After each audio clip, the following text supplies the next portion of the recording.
You're listening to Nighttime Confessions with your host Cynthia and co-host Judy. Pour yourself a glass of wine and welcome to the show. In today's episode, we will read and discuss trust issues in new and old relationships. My boyfriend had a couple of guys do a loyalty test on me. He gave out my number to a handful of men. Some sent nude pictures and others tried to flirt, and one told me what was actually happening. I love him, but I feel like this is a breach of trust and a huge red flag. How should I bring it up with him?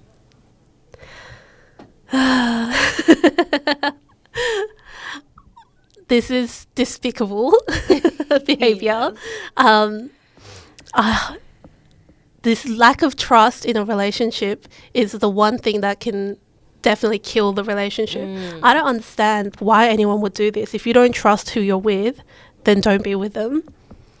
But oh my gosh. But why would you hand out like your girlfriend's or partner's mobile phone number to random people? Like, that's just weird.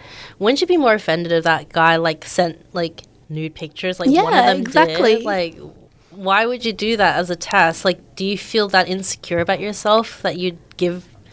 And also, if you're going to put that energy out into the world, of course that's going to come back and bite you in the ass. Yeah. And it feels like it's bringing a lot of insecurity to the girl as well, because how would she feel, obviously? Like, if I was getting that, I'll be like, okay, this is really shitty. I really don't want to be with you because I don't feel like you value my trust in you. Yeah.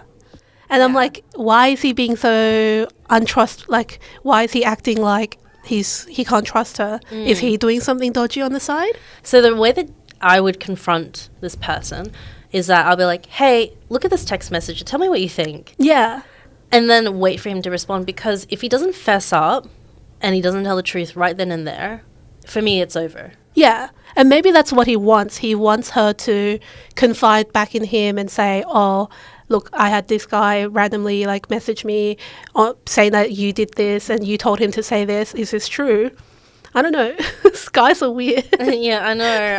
I mean, girls, like, guys are weird in the sense of like a lot of trust things. Yeah. I find like I feel like this is more something a girl would do though. I've heard way more times of girls doing this, like do loyalty tests on guys. There's even a girl on Instagram who her sole purpose is to message girls' boyfriends to do the loyalty test on him. And then she'll send screenshots and all the messages back to the girlfriend. Okay. And she gets paid for this. So guys and girls are both equally crazy. This tells me like he needs to work on his own issues and insecurities. What would you say, like, if you thought your partner was cheating, how would you act? Like, what would you do? For me personally, I would let it sit, see if they feel remorseful, maybe for like a month to 3 months. And if their behavior really changes and then they don't fess up, then obviously if I have evidence, I would provide it, and I'll be like, here's what I found. Can you just tell me if anything's going on? I like to work it out. What if it was just a gut feeling that you had, but you didn't have any clear evidence? Is this something that you could do to get the evidence? I would try to kind of figure out why I feel this way. Maybe a routine's changed. Maybe he's not showing me his phone. Maybe there's something that's really different, really off with this person, right? Yeah. So suss it out. Find out why they're acting differently or why they're hiding things from you. And if you really can't find anything, just talk to them. Be like, hey, I think that, something's changed. You're not acting the way that you used to with me, or I find myself feeling a little bit insecure and uncomfortable because I don't feel like as loved or as trustworthy to be around you sometimes. And just be really honest. I think that would be my approach, because I wouldn't want to be someone that confronts them, makes a big deal out of it without first trying to talk it out as a reasonable adult. And I think that's the first step of building that trustful relationship, because it could be something really, sad that's happening in their life, like either they lost their job or a loved one's passed away or something like that they don't want to tell you because they feel deeply emotional about it, but don't feel like it's necessary to bring it up, especially if it's an early relationship, because it might not be, the first thing in mind that they want to tell you. So just being really mindful about your feelings and acknowledging, okay, I have this feeling and it's not going away. Let's talk about it. Yeah. How would you go about it?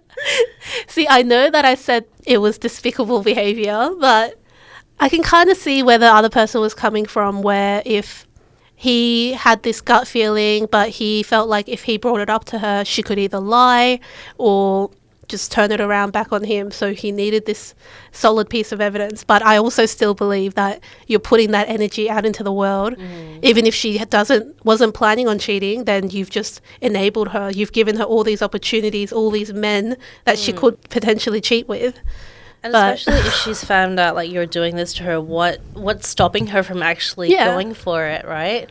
Like if someone was like really testing me to my limits and still didn't trust me after like 3, 5, 10 guys, just be like, screw it. I'm gonna, dabble in whatever's there and like just say hi to this person and see how they react. Because if I can't interact with guys normally, right, I would just be like, okay, this has to stop. Otherwise, I will leave and I will find a better person for me. Yeah. And that's better suited to me. You're just trying to tempt me. And I think that 3 guys is, okay, fair, right? If we already made that mutual agreement and I've forgiven you for that. But if you keep going, 5 more guys, 10 more guys, you know what? Screw it. I'm going to leave you. But I'm going to mess around with you a little bit. Because, like, that's not fair. Like, I don't want that on me. Like, if you still don't trust me after the initial quote-unquote test and I confront you about it but you're still doing it, I'm going to mess around with you a little bit and leave your ass. Yeah, I think I would definitely confront them. But if it kept going, then who knows? Maybe I will take the bait. Exactly. And I feel it all comes down to what you want from this person. Are you sure, like, they really love you? You may think that you love them, right? You could say, I love you. But it doesn't mean they will stop their behavior. Yeah. And does it mean that what their version of loving you is doing this to you? Is that really what you want in the relationship? And it's about asking again yourself and reflecting about what you value in a relationship. Definitely. And do you value yourself enough to leave this person? And if it's early stages, I would leave their ass because I don't know what like crazy is going to go on later in life. Because if the guy is doing this at the beginning of the relationship, that's psychotic behavior. Oh yeah, like. But let's say like they've been in the relationship for like 3 or 4 years. Something's changed and he's getting weird vibes, but yeah, still you're better off confronting them, talk to them, see what's going on, and if you still have those feelings, then maybe, I don't know, sometimes your gut feeling is right. I think you found out and you have a gut feeling, that's why you're asking this question. Confront them like you would a friend. Yeah. Approach it like you would anyone else, because that is the most organic to you and you would feel most comfortable in that way, and then you can handle whatever answer comes your way.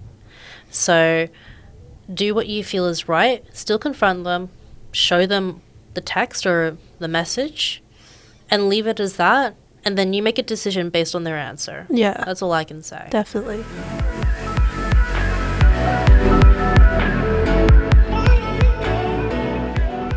Our second writer asks, is it okay to give up pursuing a relationship with a woman who is too busy? I started dating a slightly older woman. To me, she's perfect in almost every way, except that she's way too busy.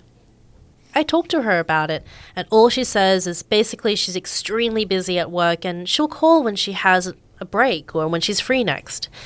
We only went on 5 dates. The first 3 dates were like a week apart, but then the next 2 dates were about a month apart.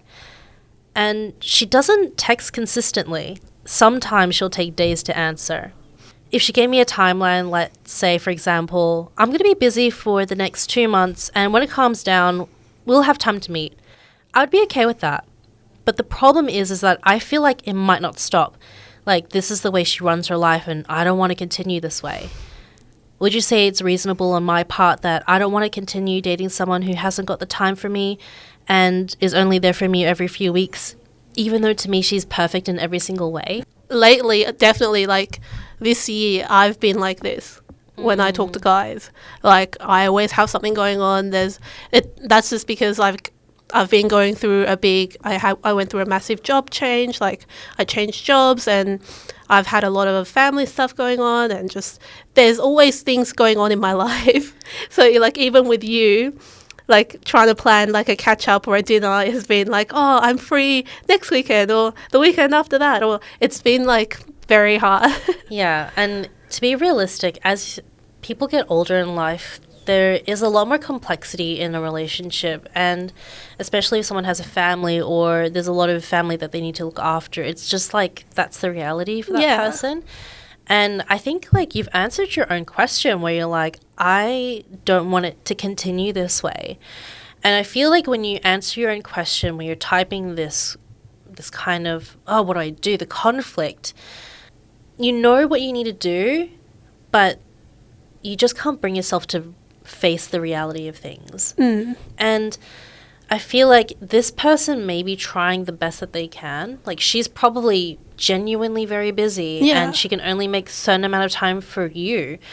But at the end of the day, if you want someone to be there on call every week to see them, you know, this is not the person for you. No.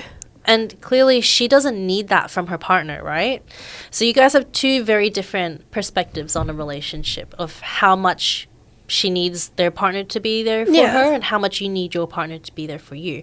So when you have a bigger perspective, it will give you a bit more clarity, but also hopefully bring you to some resolve that's reasonable for you, that doesn't hurt as much as you think it should. And also, like, if you really want to see her that badly, then show up at her work, bring her lunch, like, do something sweet where you can see her for maybe 5-10 minutes out of the day that wasn't planned, but she will definitely appreciate that you're going out of her way. And yeah, like, why do you have so much free time? What are you doing with your life? I mean, it's such a blessing to have so much free time to spend with someone that you really, really like. And, you know, like what Judy said, it's so nice, like, surprise gifts, surprise visits, lunches and stuff like that, to show that you really are serious about this person and be like, I'm here for you. And then hopefully they reciprocate and they'll be like, I'm here for you too. Let me make more time on my schedule for you. And for me, I feel it's true that if it's important, you'll make time for it. And if you're important to her, she'll make time for you. And I feel like right now the schedule doesn't call for it. And probably she has a really demanding job. Yeah. Lawyers and doctors sometimes work overtime. And people that are in relationships with them have to accept this fact. You know, with IT jobs, some people fly interstate like my partner does, and I accept that. But it's like a mutual agreement and understanding. And maybe she's not communicating the way that you want her to come to an agreement. And I feel like if she meets and ticks all of your boxes, let's say like she's the perfect ideal person for you, then don't give up on them. Yeah. You know, I think it'd be very silly not to try to at least meet a compromise that is good for both of you. Especially if you haven't told her about how you're feeling, and that maybe, it hurts my ego if you don't text me back straight away. I don't get that because I am the worst texter in real life. I sometimes will read people's messages and then text them back 4 hours later. I'll be like, oh, sorry, I thought I messaged you back in my head. I didn't. But yeah, some people just are not very good texters. I feel like I relate to this woman so much. Yeah. But that's just like the reality, you know, and that's your reality, and I understand that. And even as friends, we have to make compromises for each other too. And we've been friends since year 7, like for many, many years, almost 20 years of our life. And that's over half our lifetime together. And we're still going strong. And it's because we understand each other. Yeah. We know that life gets in the way, but every time we meet up, it's like we pick up from where we lost. So it's like nothing has changed, and we don't get angry because we don't see each other all the time. Yeah, because we understand that it is life. People do have other things going on. People are busy. Like, you have to understand that. You have to respect that and, like, honor people's time. Yeah. Yeah, honoring people's time and honoring your own time. And if you're the more flexible one, try and find ways that you can make your time more suited to her schedule. Yeah. You know, I mean, no one's 7 days a week super, super busy unless they're like a super doctor or like has a demanding job, like I said before. But even so, make yourself a priority for your life. And then if you really care about her, make time and make her a priority in your life. Because then she'll do the same for you and she'll make you a priority in her life. Absolutely.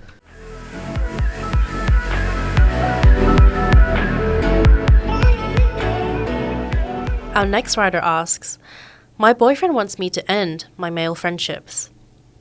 My boyfriend and I have recently got together around a month ago, and of course in relationships there should always be boundaries. I met my closest friends in middle school and they happened to be twins. We always would do everything together. I also have an openly gay friend who I met in freshman year and we're super close. Let's call him Q.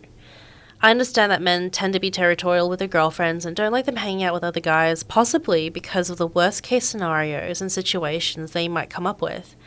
He told me that he wouldn't like me hanging out with my twin friends because it makes him feel uncomfortable. Well, that was his boundary, so I stopped hanging out with them. Recently, he had an issue hanging out with Q, and it confused me because we're just really good friends and Q isn't really romantically interested in women. He's interested in men. He's uncomfortable because of certain comments Q has commented under my post. Like comments saying, you know, oh, hot as hell, bite me. It's just a way of hyping me up. He's saying that Q is flirting with me and that every time we hang out together it's romantic or a date. You know, eating out, doing little crafts together, etc. When that definitely is not the case, and that's what I've always done with my friends, male or female. I looked at it from his point of view and promised I'd never allow it to happen again.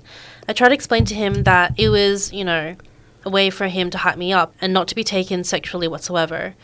He still doesn't like Q and he doesn't want me hanging out with him either. So I stopped talking to him as well. But now he wants me to stop talking to all of my male friends. I personally don't agree with cutting off all my friends completely, especially when there hasn't been any actual risk factors in our relationship. I'm just trying to be as understanding as possible to my boyfriend, and I value my friendships, but I don't want to cut them off like that. This is the only thing I argue about, and I hate that it's messing up our relationship. Constantly arguing about this is making me have doubts, and I'm not sure what to do.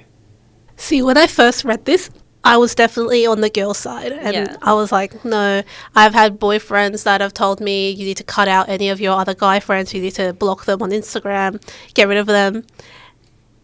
And I would definitely, because I'm a trustworthy girlfriend and I'm loyal.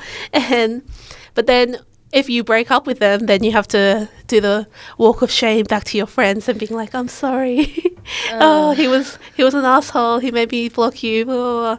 And I've had people do that to me as well, and it's not nice. It's not a nice feeling, especially if you thought the friendship, like it was a platonic friendship, and they just cut you out of their life because somebody else was insecure. But then recently, when I was in Melbourne, one of my colleagues, actually, he's a guy, and he told me there are no platonic male and female friendships.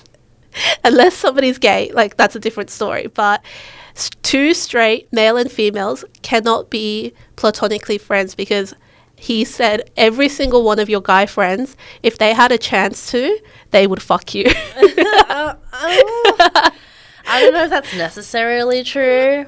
But then I thought about it and I was like, actually, I'm pretty sure they would if I tossed that option out there. And I was like, hey, you want to fuck? They would be down. Okay. I think I see the point where everyone is a potential partner. That's always an option. But I feel that not everyone would be romantically or sexually attracted to you. It could genuinely just be a friendship. But it doesn't rule out that you could be a potential partner for somebody. Yeah. Which is fair, because we're human, we're animals. And, you know, we want to find a mate. You know, it's very primal. That's fine. We also have brains and apparently are the smartest creatures on Earth. Cutting off friends like that and expecting your boyfriend to be like, yeah, I did a good thing. No. If someone told me to cut off my best friends and they were guys, I'd just be like, nah, I value my friendship way more than I value this new relationship that you've come in here and tried to change my world to suit your needs. That's a big red flag and a big no from me. I think definitely with this story as well, like, because they were friends from middle school. That's a long time. Yeah. I don't know how old she is now, but yeah, that's a long time to be friends with someone. Longer than they've probably been together. And also, one of them is gay. Like, I don't understand. So, you know, you have two good friends, like best friends from middle school, and that's great. And they're twins, and they both happen to be guys. Why would you risk that friendship? You're willing to lose a really trustworthy, fun, amazing relationship that you have going on for some random dude that's probably not going to value you because clearly he doesn't value your friendships. I don't feel like they value 100% because I wouldn't feel that way. And with your gay good friend, like, they've openly expressed themselves as being attracted romantically and sexually to males. Yeah. Why would your boyfriend see him as a threat to you and your relationship? That doesn't make any sense. So then it comes to a point as like, is your boyfriend being psychotic? Is he just being very possessive? Does he only want you to himself? And that is a very slippery slope to go down on, because if you get trapped in a relationship like that, it can spiral. And me and Judy have seen that before. And it's very dangerous because it's not going to just be your friends. It could potentially be your family members. It could be other people like your co-workers that if you have, you know, message them for a work-related reason or a family member for a private reason, and they see that as a threat, there's something else going on. That's red flags. Yeah. And isn't the whole point of being in the relationship with somebody is to share your life with them? Why wouldn't you want to share your closest friends with them and have them be friends with your friends? Maybe do you think he just feels uncomfortable if she was to hang out with her guy friends without him there? Because that I can sort of understand, because I feel like with my boyfriend, I wouldn't want him to just see his girlfriends, just them alone.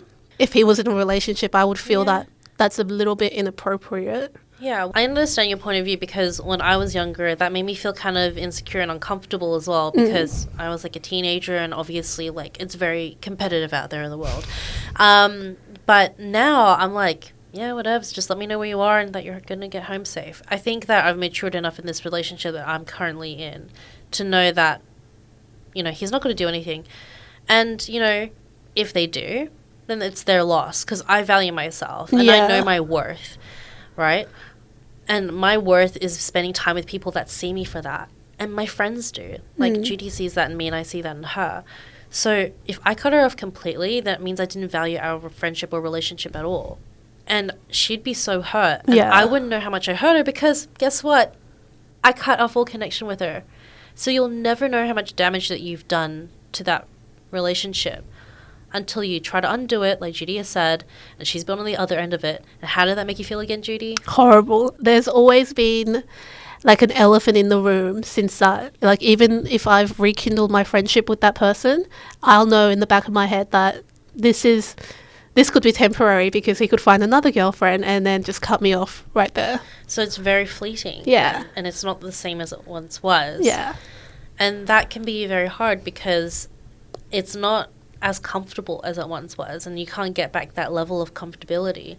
And if it happens again for the second time, I wouldn't want to be friends with them at all. I'd be like, this person's not worth my time. Why would I cry, stress over this person that I thought that we had a really close relationship with for so many years? And then, you know, they just off, just like that. And then suddenly they reappear, and then they're gone again. Like, that is unfair. You know, it's like the ultimate form of ghosting, but the ghost has a knife and keeps stabbing you in the heart. It's like they're coming back. They're making a reappearance. Oh, God. And I don't want that. Because, you know, there's so many wonderful things and wonderful people to meet. You should value the relationships that you have because they see that value in you, I reiterate. But there's also so many other great people that they can meet. So if you cut them off and they find someone else that really values their friendship and relationship, you've just lost that person. Yeah, you lost a great friendship. Absolutely. So I think best to cut it off with this boyfriend, because I feel like this guy's getting a bit too cray-cray. Yeah. Or just tell him straight out, no, I'm not going to cut out my friends for you. And if you feel uncomfortable, then you're more than welcome to come and hang out with us. Maybe you can, like, we can ease your tension and see, like, why are you feeling so uncomfortable? Why are you so threatened? If you saw that there's nothing going on here, then maybe it'll be better. And if the guy still doesn't accept it, just cut it off. Yeah, just fuck him off. Just, like, block him and be like, you know what, I'm going to cut you off. Yeah. Because, it's, you know in yourself. It's toxic, manipulative behaviour. Absolutely. And we don't stand for that. We don't stand for that here, and you shouldn't stand for it either. So, tell the truth about how you feel, that you don't want to cut off your guy friends completely, and make the decision based on what this person says. And if they say they can't accept that, then you shouldn't accept their behaviour and the way that they're going to try and run your life, because it's your life at the end of the day. Well, that brings us to the end of Nighttime Confessions. We loved having you join us today and look forward to drinks next time. Bye. Bye.